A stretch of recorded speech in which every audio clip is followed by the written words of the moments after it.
안녕하세요. 오늘의 데일리 뉴스레터에 오신 것을 환영합니다. 1. 역사적인 악수가 일어났다. 2. 세상에서 가장 강력한 인물의 만남. 3. 삼성의 비장의 카드가 공개됐다. 한번 진실을 알아봅시다. 현재 지구온난화는 세계에 대한 우려거리인 문제입니다. 이 현상은 대기 중 온실 기체의 증가에서 비롯되며, 이는 주로 화석연료 연소, 산림 파괴 및 산업 생산과 같은 인간 활동으로 인한 것입니다. 지구온난화는 우리의 환경과 삶에 심각한 영향을 미치고 있습니다. 최근 지구는 전례 없는 변화를 겪고 있습니다. 60억 인구는 이미 옛말이 되었으며, 현재는 공식적으로 77억 5천만의 인구수를 기록 중입니다. 관련 전문가들의 주장에 따르면 통계에 잡히지 않는 비공식적인 인구를 포함하는 경우 전 세계 인구수는 이미 80억 명을 넘겼을 것으로 전망하고 있습니다. 여기에 기술의 발전으로 인한 생활 수준의 향상과 의학기술의 발달로 인해 평균 수명이 꾸준하게 증가하고 있어 그만큼 인구 증가 속도는 더욱 빨라질 것으로 보입니다. 인구가 급속도로 증가함에 따라 지구의 환경보호와 물부족 현상이 더욱 심해지고 있습니다. 우리나라의 경우는 댐이나 저수지 등 관계시설을 늘리며 적극적으로 대응하고 있지만, 사막지형을 가진 중동의 국가들은 이런 시설이 무용지물이 될 정도로 척박한 기후 속에서 물부족 현상을 정면으로 맞이하고 있습니다. 이 밖에도 중동 국가들의 위기는 다방면에서 드러나고 있습니다. 전 세계적인 친환경 흐름에 발맞춰 국제사회는 화석연료 사용을 단계적으로 줄이기로 합의했고, 한국을 포함한 선진국들은 2050년 이후, 그 밖에 인도를 포함한 개발도상국가는 2060년 이후로 탄소제로 반열에 들어선다는 계획입니다. 탄소제로 합의 이후에 석유와 같은 화석연료를 사용하는 경우 국제사회는 해당 국가의 환경세를 추가로 물리기로 합의하는 등 조치를 마련하고 있습니다. 이런 합의가 국제적으로 이뤄졌기에 중동 산유국들의 패권이 얼마 남지 않았다는 전망이 나오고 있습니다. 산업혁명 이후로 막대한 석유 자원을 가지고 과학기술이나 농업 및 제조업 하나 없이 천문학적인 부를 이룬 중동의 국가들은 다가올 친환경 에너지 혁명 앞에서 등과 학교 다가올 친환경 에너지 혁명 앞에서 새로운 국가발전 원동력을 찾아야 하는 상황입니다. 그 중에서 중동의 맹주인 사우디아라비아는 며칠 전 한국 기업에 수천억대 규모의 사업을 맡기며 식량 자급률 100%를 목표로 하는 새로운 농업국가가 되기 위한 청사진을 그리고 있습니다. 사막국가인 사우디가 어떻게 농업국가가 된다는 것인지, 그리고 그 과정에서 40조 원 규모의 한국식 수도와 전력 시스템이 적용되는 사실과 함께, 또 다른 중동 부호국인 아랍에미리트, UAE가 사우디보다 먼저 한국 기업과 계약을 성사시키기 위한 경쟁을 하고 있어 한국의 인기에 불이 붙은 상황을 자세히 알아보겠습니다.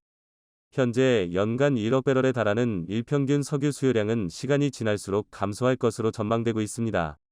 G7, G20 정상회담과 UN 국제합의를 통해 지속가능 전략이 채택되면서 2050년에는 석유 수요량이 현재의 절반 정도인 5천만 배럴 수준으로 감소한다는 전망이 지배적이기 때문입니다. 이는 1980년대 세계 인구가 40억 명이던 당시와 비슷한 규모이며 2050년이 세계 인구는 110억 명을 가뿐히 넘길 것으로 보이기에 중동 산유국들의 에너지 패권이 현재보단 많이 약해질 것이라는 전망이 나오는 이유입니다. 여기에 촉매제 역할을 하는 것이 국제적으로 빠르게 확산하는 풍력과 태양열, 그리고 원자력 발전을 선두로 하는 친환경 재생에너지가 있습니다. 여기에 세계적인 전기차 보급률 상승으로 갈수록 경유와 휘발유를 비롯한 석유에너지 사용량이 감소하는 것도 산유국 패권을 흔들고 있는 상황입니다. 이런 세계적인 분위기에 위기감을 느낀 중동 국가들은 다양한 국가적인 프로젝트를 내놓으며 석유에너지 의존도를 줄이고 새로운 미래 먹거리 확보에 힘을 쓰고 있는 상황입니다. 특히 반도체와 배터리 산업에 큰 관심을 보이고 있습니다.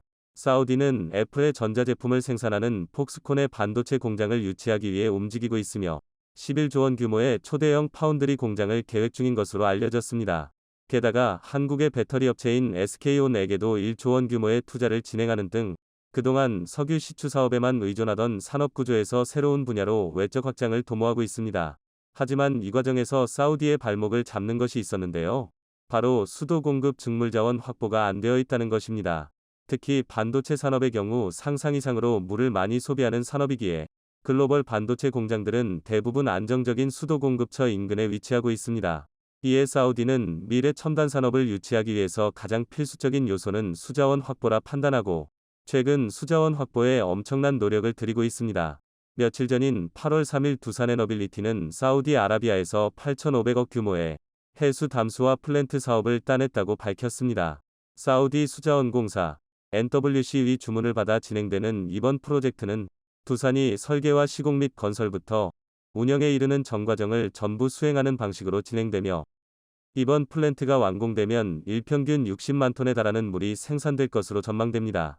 60만 톤은 대략 200만 명이 하루 평균 사용하는 물이며, 지난 2006년과 2007년에도 사우디에서 해수 담수화 프로젝트를 진행한 적이 있어 사우디 측이 한국 기업을 믿고 또 맡겼다는 소식입니다. 이번 담수화 공장은 역삼투압 방식으로 바닷물에 불순물과 염분을 걸러냅니다. 정수기가 필터로 물을 걸러내는 것과 유사한 기술로 바닷물에 70기압 정도의 압력을 가해 반투막을 통과시켜 염분을 걸러내는 방식입니다. 해당 기술은 전 세계에서 대한민국이 선도하고 있어 사실상 기술 독점을 이뤄낸 분야입니다. 그런데 한국 기업이 사우디의 8,500억 프로젝트를 수주하자마자 사우디 수자원공사는 새로운 사업 계획을 발표했습니다. 최소 284억 달러 우리된 37조 원 이상의 1,429개 수자원 프로젝트를 진행하겠다며, 사우디 왕국의 수도와 환경 기반의 모든 시스템을 새롭게 개편하고 상수도와 하수처리장의 용량 증가부터 사우디 국가 전체를 아우르는 수도 시스템 확대입니다. 여기엔 며칠 전 계약한 담수화 프로젝트 말고도 3곳 이상의 추가적인 사업 계획이 포함되어 있고 농업용수 확대도 계획하고 있습니다. 사우디는 중동 지역 최대의 식량 수입 국가로 전체 소비의 80%가량을 수입 중입니다. 즉 자급률이 20% 수준으로 국제적인 흉작이 발생하거나 무역 여건이 안 좋아지면 국민들의 식량 주권이 위태로운 상황입니다. 이에 사우디 측은 담수화 시설로 농업용수를 확보하고 새로운 수자원 시스템으로 효과적인 농업을 이룩하여 식량 자급률을 높이겠다는 계획입니다. 특히 사우디는 중동 지역 식량 생산을 선점해 주변 국가들에게 수출까지 하려는 상황이며, 중동 지역 최대 농업국이 될 것이라는 목표가 있기에 수자원 확보가 절실한 상황입니다. 이를 위해 사우디 정부 차원에서 수자원 관리 시스템을 배우고자 한국에 견학을 오기도 했을 정도로 한국의 물관리 시스템을 적극 도입하고자 노력 중입니다. 그런데 사우디가 수자원 개혁으로 물 부족에서 물 풍요국으로 나아가려 하자, 이를 본 주변국인 아랍에미리트 UAE에서도 한국의 담수화 프로젝트를 도입하겠다며 20억 달러 이상의 사업 계획을 발표했습니다. 제2후 세계 최고의 기술력을 가진 한국 기업이 주변국들과 초대형 프로젝트를 진행하게 되면 자국에서 진행하는 담수화 플랜트 완공이 늦어지게 된다는 것으로 빠르게 도입하기 위해 경쟁적으로 계획을 발표한 것입니다. 이처럼 중동의 부호국들은 누구보다 빠르게 해수를 담수화하여 수자원을 확보하려는 시도를 하고 있습니다. 그런데 이 과정에서 반드시 필요한 것이 바로 충분한 전력입니다. 전기에너지를 이용하여 물을 담수화해 공급하고 목표로 하던 첨단 제조시설을 가동하면서 농업에도 이용하는 등 모든 산업의 필수적인 관문은 전력 생산입니다. 물론 사우디를 비롯한 중동 국가들은 석유가 넘쳐나기 때문에 화력발전으로 석유를 생산할 수도 있지만, 화력발전은 친환경과 거리가 멀기에 한계점이 명확합니다. 특히 화력발전을 감축시키지 않으면 국제사회의 페널티를 받기에 글로벌 경쟁력이 하락한다는 단점도 작용하게 됩니다. 따라서 중동 국가들은 넘쳐나는 석유에도 화력발전을 대체할 만한 친환경 에너지 사업에 적극 진출하고 있습니다. 풍력발전, 태양광 에너지는 물론이고 원자력 발전까지 추진하고 있습니다. 현재의 기술 수준으로는 풍력과 태양광의 효율이 부족하기에 다른 부가적인 발전 수단으로 빈자리를 채워야 합니다. 현재는 원자력 발전이 그 대안이 되고 있습니다. 몇 주 전 유럽의회는 원자력 발전을 다시 친환경 에너지에 포함시키며 향후 840조에 달하는 원전 투자를 예고하는 결정을 내렸습니다. 이에 세계적인 원전 투자 열풍이 일어나고 있습니다. 사우디아라비아 역시 안정적인 전력 공급을 위해 원자력 발전을 선택했습니다. 올해 5월 사우디 정부는 한국 측에게 1.4기가와트 규모의 원전 2기를 건설하고 싶다는 입찰 참여 요청서를 보냈습니다. 사우디 측은 한국의 아랍에미리트 바라카 원전 건설 경험과 운영 경험을 높이 평가하고 있습니다. 바라카 원전은 중동 지역 최초의 원전이며 원전의 냉각수로 필요한 수자원이 부족한 사막 지형에서 안정적으로 발전과 운영을 하고 있는 사상 최초의 원전으로 굉장히 상징적인 결과물입니다. 사우디 측이 목표로 하는 원전의 사업 금액은 12조 원이며 이를 통해 향후 60년 이상 안정적인 전력 수급을 가능하게 하고자 하는 목표입니다. 특히 사우디와 비슷한 환경에서 건설된 UAE 바라카 원전으로 인해 이미 한국의 원전이 사우디 원전 사업의 최종 단계에 올라서 있는 것으로 확인되고 있습니다. 유일하게 남은 경쟁업체로는 러시아의 원전이 있지만 추운 지방인 러시아 특성상 고온 건조한 사막 지형의 원전 건설 경험이 부족해 사우디 원전 안정과 거리가 멀어질 수 있습니다. 사우디가 중점적으로 보고 있는 운영 안정성에서도 한국이 러시아보다 압도적으로 우위에 있습니다. 러시아는 국제적으로 유명한 원전 관련 일화가 많으며 한국은 단 한 건의 중대재해도 없었습니다. 꼼꼼하고 안정적인 일처리를 우선시하는 한국인의 특성이 원전에서도 그대로 반영되고 있다는 평가를 받고 있습니다. 게다가 한국은 사우디와 건설 경제부터 국방까지 다양한 분야에서 이미 높은 신뢰감을 형성하고 있습니다. 유럽과 아시아 남미를 가리지 않는 전 세계적인 K방산의 진격이 중동에서도 통하고 있습니다. 최근 사우디는 한국의 대공미사일인 천궁을 1조 원 규모로 도입하는 계약을 맺었습니다. 성능과 재원은 미국의 패트리어트 미사일을 압도합니다. 사우디 인근의 아랍에미리트 UAE가 사우디에 앞서 천궁을 4조 원어치 주문한 것으로 알려졌을 정도로 국제적으로 인정받고 있는 명품 방산장비입니다. 최근 사우디와 UAE가 경쟁적으로 한국의 방산장비부터 건설과 에너지, 수자원을 비롯한 국가 인프라 사업을 한국과 계약하려는 상황입니다. 현재 급변하는 세계 경제와 환경 속에서 중동의 사막 국가들이 한국의 시스템을 이식받아 현재 급변하는 세계 경제와 환경 속에서 전통적인 석유와 에너지 사업이 아닌 새로운 산업을 확보한 국가로 재탄생할 수 있을지, 그 중에서도 사우디가 목표로 하는 중동 지역 최대 농업국이 될 수 있을지 여부가 궁금해지는 상황입니다. 한국의 우호적인 것으로 알려진 사우디아라비아의 무하마드 빈 살만 왕세자의 방한이 무산된 것으로 알려졌습니다.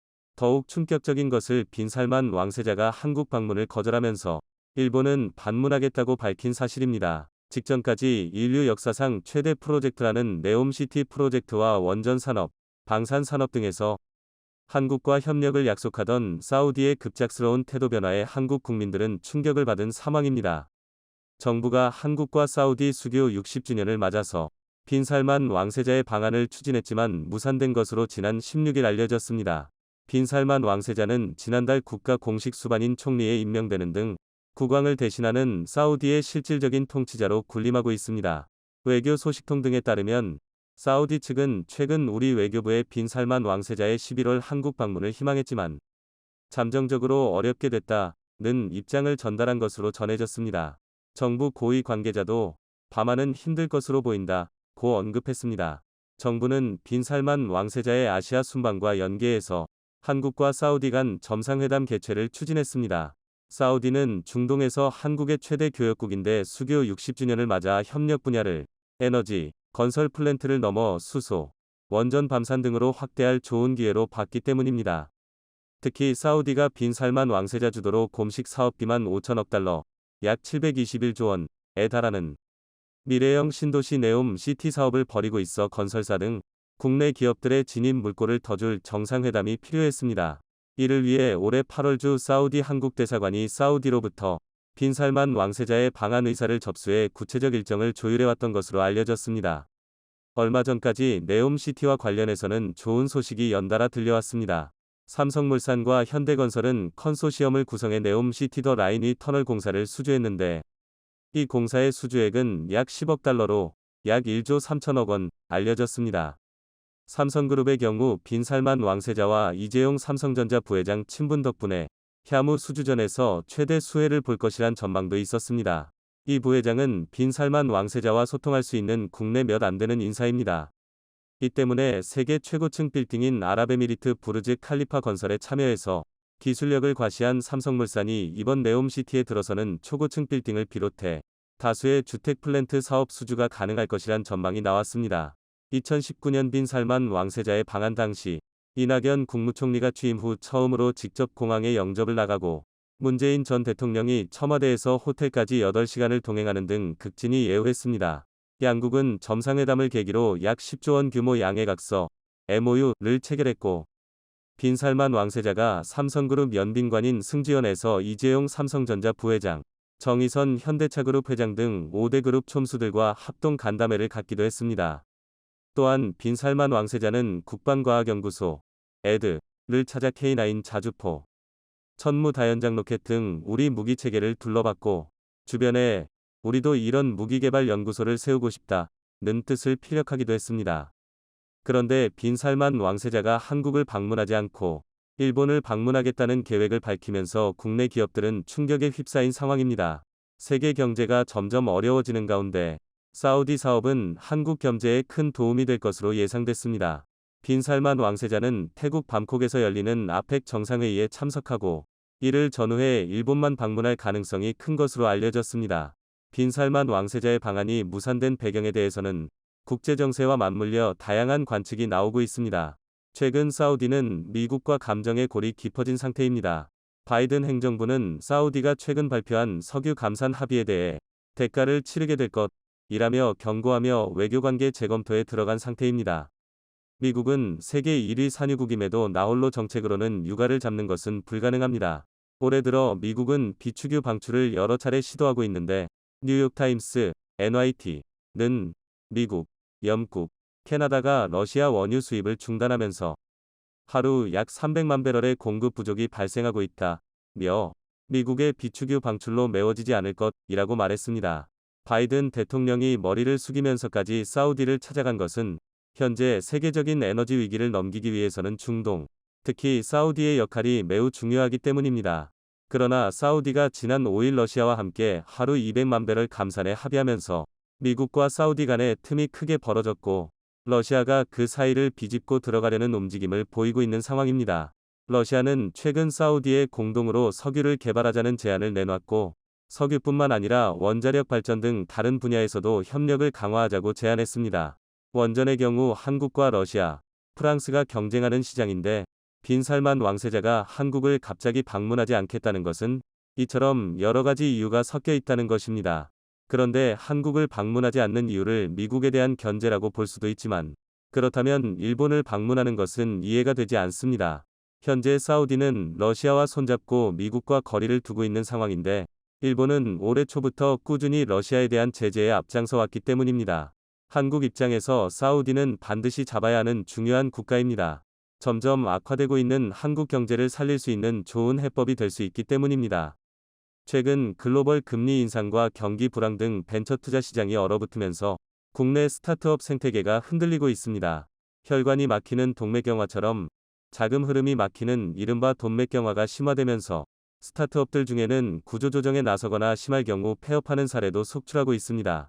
금리가 가파르게 오르자 미래가 불확실한 스타트업 대신 채권 등 안전자산으로 투자가 몰리고 있기 때문입니다. 기업 공개, IPO를 예고한 스타트업들의 상장 일정이 줄줄이 뒤로 밀릴 만큼 부진한 증시도 이들을 암울하게 만드는 요인 중 하나입니다. 실제로 75만 명이 회원을 확보하고 있는 수산물 당일 배송 서비스 오늘에는 지난 9월 초 서비스를 일시 중단했다가 최근 일부 서비스만 재개했습니다. 업계에는 운영사인 오늘 식탁 2,300여 개 협력업체에 총 40억 원 규모의 대금을 지급하지 못하면서 서비스 중단에 이른 것으로 알려졌습니다. 지난 8월 말에는 전 직원을 대상으로 권고사직을 통보하기도 했습니다. 이처럼 자금 부족으로 많은 스타트업 기업들이 서비스를 중단하는 시점에서 사우디는 오히려 한국에 대한 투자를 늘리겠다고 약속한 바 있습니다. 지난달 서울시와 금융투자업계에 따르면 중동 지역의 큰손으로 불리는 사우디아라비아 국부펀드 관계자들이 서울시와 서울투자청의 초청으로 전날 서울을 방문했습니다. 이들은 국내 경쟁력 있는 스타트업에 대한 투자를 검토하고 네트워킹 행사를 통해 양국의 협력 방안을 모색할 것으로 알려졌습니다. 서울투자청은 최근 글로벌 복합위기와 경기 침체 우려로 기업들의 투자 기근이 심화되는 가운데 상대적으로 자금 여유가 있는 오일머니를 타깃으로 투자 유치에 나선 것이라고 설명했습니다.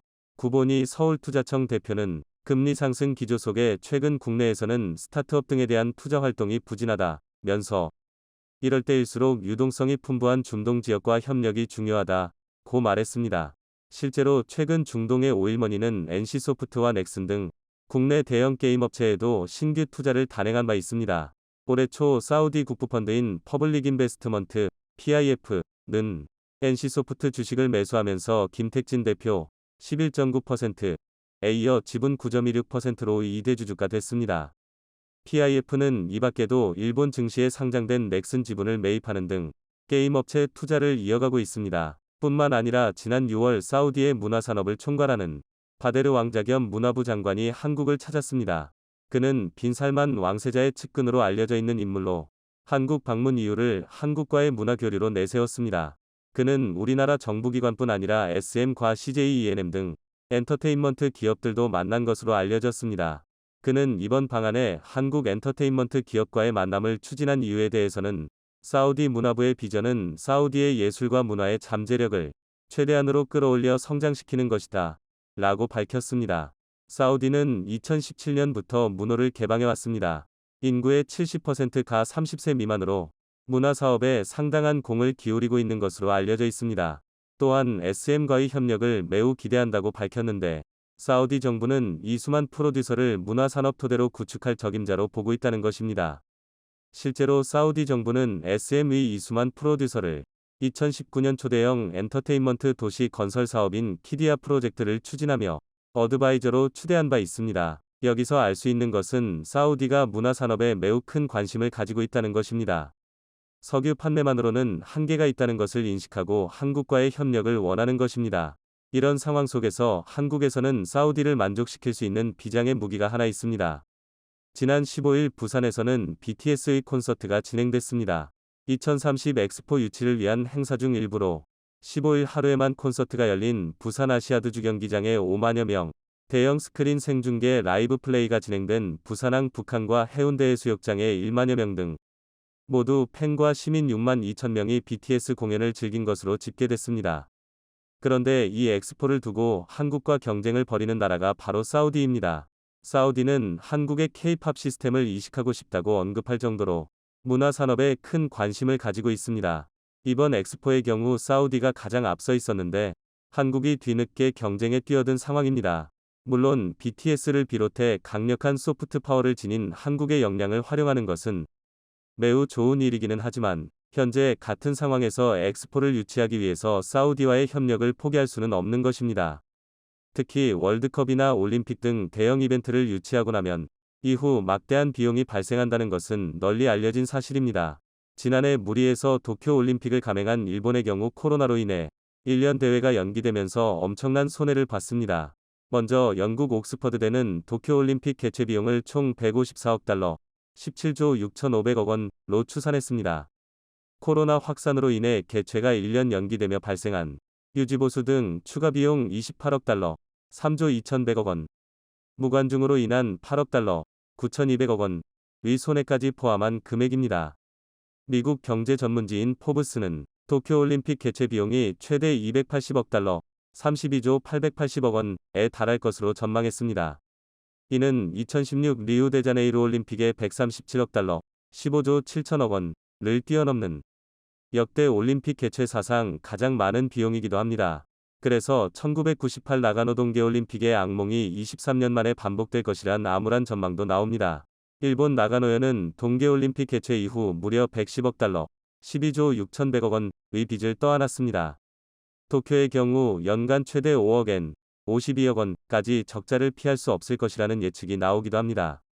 이처럼 수익에 비해 막대한 피해가 예상되는 상황에서 굳이 부산에 엑스포를 유치하기보다는 적당한 선에서 사우디에게 양보를 해주고 우리는 네옴시티 등 사우디의 인프라 사업과 관련한 이권을 받아오는 것이 더 유리하다고 볼 수 있습니다.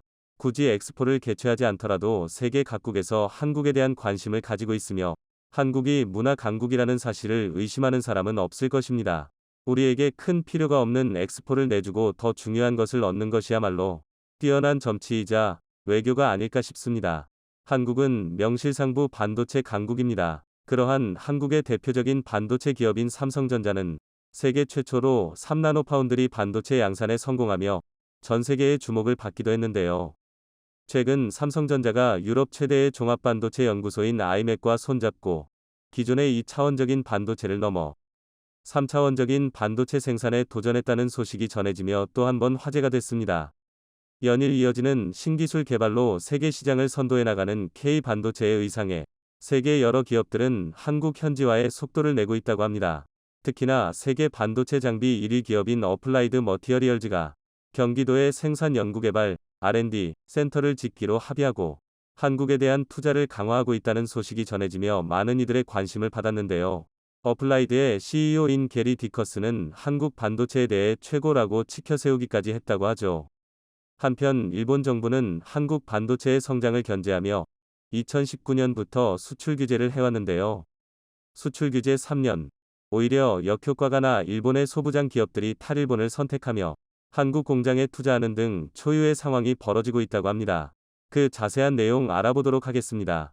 최근 삼성전자가 반도체 원판인 웨이퍼의 뒤쪽 면을 활용하는 기술을 도입할 예정이라는 소식이 전해지며 또 한 번 화제가 됐습니다. 이는 곧 기존 2차원, 2D적인 반도체를 3차원, 3D로 확장하는 것인데요. 이와 함께 삼성전자는 2025년 2나노미터, 2027년 1.4나노미터 공정에 도전할 계획임을 밝혔습니다. 삼성전자는 앞선 3나노미터 공정에서 게이트 오더라운드, GAA라는 새 구조를 처음으로 상용화한 만큼 2나노미터 공정에서도 현재 1위 기업인 TSMC의 기술 우위를 점하겠다는 전략을 세웠는데요. 지난 27일 반도체 업계에서 공개한 내용에 따르면 삼성전자는 2나노미터 공정부터 웨이퍼의 뒤쪽을 활용하는 기술인 BSPDN, 백사이드 파워 딜리버리 네트워크를 활용할 예정이라고 합니다. BSPDN은 기존 반도체 성능의 한계를 뛰어넘기 위해 고안된 기술로 지난 2019년 벨기에 루벤에 있는 유럽 최대의 종합반도체 연구소인 이맥이 제안한 개념입니다. 반도체는 전기 신호로 작용하기 때문에 전류를 어떻게 흘려보내는지가 곧 기술의 핵심이라고 할 수 있습니다. 반도체의 성능과 효율을 동시에 높이기 위한 공정 미세화가 진행될수록 전류 흐름 처리 기술은 더욱 중요해졌는데요. 이전 기술만으로는 그 한계가 명확했습니다. 그 한계를 처음 해결한 것은 2011년 인텔이 상용화한 핀팻 구조였습니다. 전류가 지나가는 통로를 3개로 만들어 마치 지느러미처럼 볼록활 철 모양으로 배치한 것인데요. 핀팻 구조 역시 더 세밀한 회로에서는 이전과 같은 문제가 발생했습니다. 그래서 새롭게 개발된 기술이 바로 GAA 기술입니다. GAA 기술은 기존의 문제 해결을 위해 전류가 흐르는 통로 상하좌우, 사면을 돌아올 처럼 감싸는 방법을 도입했는데요. GAA 구조 특성상 전류의 흐름성이 더 좋아질 수밖에 없는 구조이기에 보다 더 세밀한 회로를 그리는 게 가능해졌지만 기술을 상용화한 회사는 없었습니다. 세계 최초로 삼성전자가 GAA를 개선하여 MBCFET라는 구조를 독자 개발해 3나노미터 공정에 적용하기 시작했고 초미세 공정을 선도하기 시작했습니다. 반면 경쟁 업체인 TSMC는 3나노미터 공정까지 기존의 핀팻 구조를 유지하고 그 이하 공정부터 GAA를 도입할 예정이라는 계획을 밝혔는데요. 삼성전자가 3나노미터 양산을 시작한 지 4개월이 지나도록 양산 소식이 들려오지 않고 있으며 내년으로 연기될 가능성이 커지고 있습니다. 삼성전자는 현재에 머무르지 않고 계속해서 기술 개발에 박차를 가하고 있습니다. GAA보다 한 차원 높은 수준의 기술로 여겨지는 BSPDN 개발에 도전장을 내민 것인데요. BSPDN은 전류의 흐름을 원활하게 하기 위해 구조를 바꾸는 방식에서 더 나아가 웨이퍼 뒤쪽에 전기 전달을 위한 새로운 구조를 짜는 방식의 신기술입니다. 현재 반도체가 웨이퍼 한쪽만을 사용하는 2D 형태라면 BSPDN은 웨이퍼의 앞뒤를 모두 사용하는 3D 형태죠. 웨이퍼 전면에는 논리적인 연산 작업을 수행하는 로직 기능으로만 채우고 후면에는 전력이나 신호 전달을 수행하는 라우팅 기능을 넣습니다. 그로 인해 기존의 로직과 전력, 신호 라우팅이 모두 빡빡하게 들어가야 했던 웨이퍼 전면에 여유가 생기게 되고 그만큼 더 세밀한 회로를 새길 수 있게 됩니다. 지난해 이맥이 세계 최고 권위의 반도 학회인 VLSI 심포지엄에서 발표한 논문에 따르면 BSPDN 기술을 활용하게 되면 기존의 웨이퍼 전면만으로 만들어진 반도체에 비해 성능과 효율 모두 월등히 높아진다고 합니다. BSPDN 기술에 더욱 세밀한 회로를 적용한다면 초미세 공정으로 인한 시너지 효과도 기대할 수 있습니다. 지난 6월 이재용 삼성전자 부회장은 벨기에 루벤 이맥 본사를 찾아 루크 반 덴 호브 이맥 최고 경영자를 만났습니다. 두 사람은 이 자리에서 반도체 분야의 최신 기술과 연구개발 방향 등을 논의했는데 업계 관계자들은 이 자리에서 2나노미터 공정에 관한 얘기가 오갔을 것으로 보고 있습니다. BSPDN은 지금까지와는 전혀 다른 개념의 기술이기 때문에 이를 완성하기 위해 반도체 전체 공정에 대한 혁신도 필요한데요. 기존보다 훨씬 더 정교한 공정 기술이 도입돼야 할 것입니다. 이번 삼성전자의 BSPDN 기술 도입 소식에 대해 한 업계 관계자는 삼성전자가 3나노미터로 앞선 초미세 공정 경쟁에서 한 발짝 멀리 나가기 위해 승부수를 띄운 것으로 해석된다며 기술을 주도하는 회사라는 신호를 시장에 던져줄 수 있을 것으로 기대된다 고 밝혔습니다. 이렇게 세계 시장을 선도해 나가는 K반도체의 의상에 세계 여러 기업들이 한국 현지화에 속도를 내고 있다고 하는데요. 특히나 세계 반도체 장비 1위 기업인 어플라이드 머티어리얼조가 경기도에 생산 연구개발 R&D 센터를 짓기로 합의하고 한국에 대한 투자를 강화하고 있다는 소식에 많은 이들의 이목이 집중되었습니다. 어플라이드의 CEO인 게리 디커스는 한국 반도체에 대해 최고라고 치켜세우기까지 했다고 하는데요. 게리 디커스는 반도체 업계에서 대표적인 지한파로 알려져 있습니다. 이미 1980년대부터 한국을 여러 차례 방문하며 K 반도체의 성공을 예견했다고 하죠. 그는 한국은 1980년대부터 반도체를 성장시키기 위해 굉장히 많은 노력을 했다며 한국에 훌륭한 인재들이 없었다면 지금의 K 반도체는 불가능했을 것이라 밝혔습니다. 또한 그는 처음 한국을 방문했을 때부터 이미 엄청난 잠재력과 능력을 봤다면서 한국은 넘치는 과학기술 분야의 인재와 실행력, 열정을 통해 실제로 반도체 분야에서 전 세계적인 리더가 됐다고 덧붙였습니다. 지난 7월 어플라이드는 우리 정부와 경기도에 R&D 센터를 짓기로 합의하고 한국에 투자를 강화하고 있는데요. 게리 디커스는 한국은 우리에게 매우 중요한 시장이기 때문에 물리적으로 가까이 가는 건 성공을 위한 필수 요소라며 그 투자 배경을 밝혔습니다. 또한 그는 경기도에 지을 최고 수준의 R&D 센터는 협업을 넘어 직접 인재 양성까지 가능할 것으로 기대하고 있다고 밝혔습니다. 업계 관계자들은 특히 지난 5월 조 바이든 미국 대통령과의 방한이 한국 투자 결단에 결정적인 영향을 미쳤을 것으로 보고 있는데요. 게리 디커스는 미국을 대표해 한국을 방문한 소감으로 변곡점이라는 표현을 사용했습니다. 그는 반도체가 우리 삶에서 얼마나 중요한지 깨닫는 변곡점이 됐다며 인공지능, 빅데이터, 전기차 등 반도체는 이미 모든 산업을 변화시키고 있고 앞으로 더 큰 영향을 미칠 것이라고 내다봤습니다. 한편 일본 정부는 한국 반도체의 성장을 견제하며 2019년 극자외선 EUV 포토레지스트 수출을 동제해 우리나라에 치명적인 피해를 줬는데요. 수출 규제 3년. 오히려 역효과가 나 일본의 소부장 기업들이 탈일본을 선택하며 한국 공장에 투자하는 등 초유의 상황이 벌어지고 있다고 하죠. 최근 일본의 반도체 화학 소재 기업인 JSR은 생산 연구개발, R&D, 한국 현지화에 나섰습니다. 지난 17일 JSR은 한국에 있는 자회사인 JSR 일렉트로닉 머티리얼즈 코리아, JEMK의 지분을 전량 인수한다고 밝혔는데요. JEMK는 JSR이 2014년 국내 소재 유동회사인 페리코퍼레이션과 합작해 삼성전자, SK 하이닉스 등 한국 반도체 고객사에 반도체 소재를 수월하게 공급하기 위해 설립한 회사입니다. 당시 페리는 전체 지분의 60%, JSR은 40%를 투자해 JEMK를 세웠는데 이번 인수로 JSR은 페리의 지분까지 전량을 획득하게 됐습니다. 이번 JSR의 인수는 반도체 주요 소재 생산 연구 현지화를 본격화하기 위한 사전 준비 작업으로 간주되고 있습니다. JSR은 최첨단 반도체 공정인 EUV 노광의 핵심 소재인 포토레지스트를 생산하는 회사입니다. 특히 삼성전자가 활용하는 포토레지스트의 60에서 70%가 JSR 제품일 정도로 국내 반도체 생태계에서 JSR의 존재감은 상당한데요.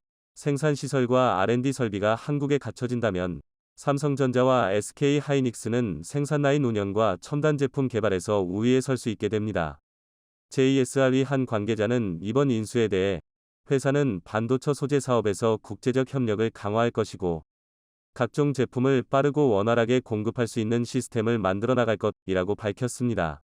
JSR의 현지화 추진 외에도 이미 다양한 일본의 소재 부품 장비, 소부장, 기업들이 국내 생산 현지화의 속도를 올리고 있는데요.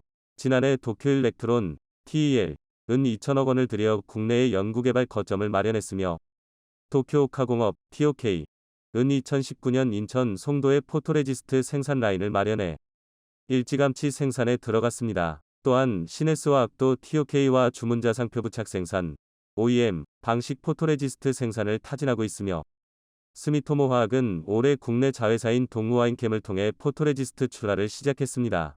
핵심 소재의 생산 현지화가 이뤄지면 우리나라 기업들이 상당히 유리한 고지를 확보할 수 있을 것으로 기대되는데요.